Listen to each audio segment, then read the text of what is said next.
Mathematica de David Bussy. C'est un livre qui est écrit par un chercheur français, David Bussy, qui maintenant fait plus de recherche. C'est un livre que j'ai lu en lycée. Il a complètement chamboulé ma perception des mathématiques. Pour moi, faire des maths, c'était apprendre son cours, recopier bien les définitions, avoir un cours propre, être bien au taquet quand on demande une preuve de cours. Et puis ensuite, quand tu fais un exercice, par magie, trouver ce qu'il faut. Et si tu ne trouves pas ce qu'il faut, c'est que tu n'es pas assez intelligent. Donc David Bussy, il m'a un peu éclairé là-dessus.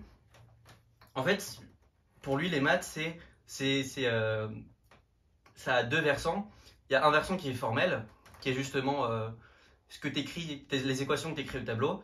Et ensuite, il y a l'autre versant qui est ce qui se passe dans ta tête, que tu as un peu du mal à décrire. Les intuitions qu'il faut que tu poses, les objets que tu poses, et qui font que tu avances dans l'exercice de la manière que tu avances dans l'exercice. Et je sais pas pourquoi, j'avais jamais considéré cette chose que quand tu fais un exercice, c'est pas juste ce que tu écris au tableau qui est le fait de faire l'exercice. C'est aussi ce qui passe dans ta tête pendant que tu le fais. Et en fait, c'est vraiment un livre là-dessus sur comment développer les intuitions que tu as.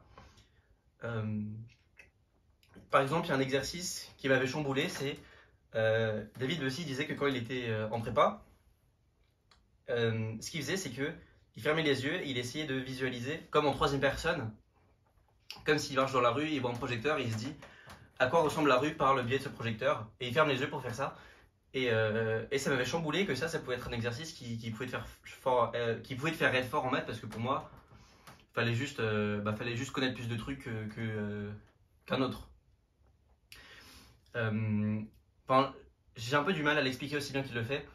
C'est pour ça que si tu as l'impression qu'il se passe des trucs dans ce que je dis, achète ce livre, il est excellent. Il y en a d'autres qui sont un peu dans le même style, mais plus poussés.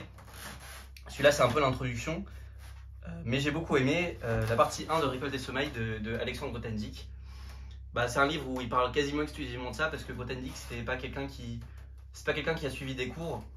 Il a séché toutes ses années de fac, il a commencé vraiment l'apprentissage des maths sérieux à 20 ans.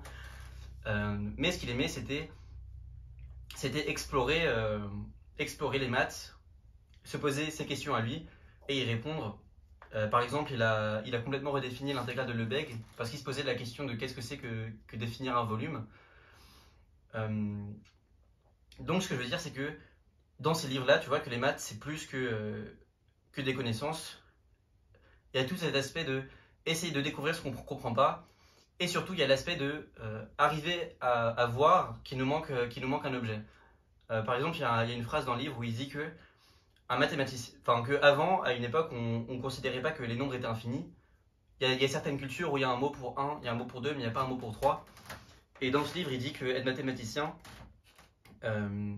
c'est d'abord avoir l'intuition floue qu'il manque quelque chose quand tu n'as que 1 et 2 dans ton langage. Avoir cette intuition, puis ensuite se rendre compte qu'il manque un chiffre. Et il dit que c'est ça, faire des maths, c'est se rendre compte de ses limites et d'essayer de les dépasser. Ce que j'ai trouvé très cool. Et franchement, qui m'a beaucoup plus donné d'intérêt dans les maths. Donc je te le conseille très fortement. Mathematica de David Bussy.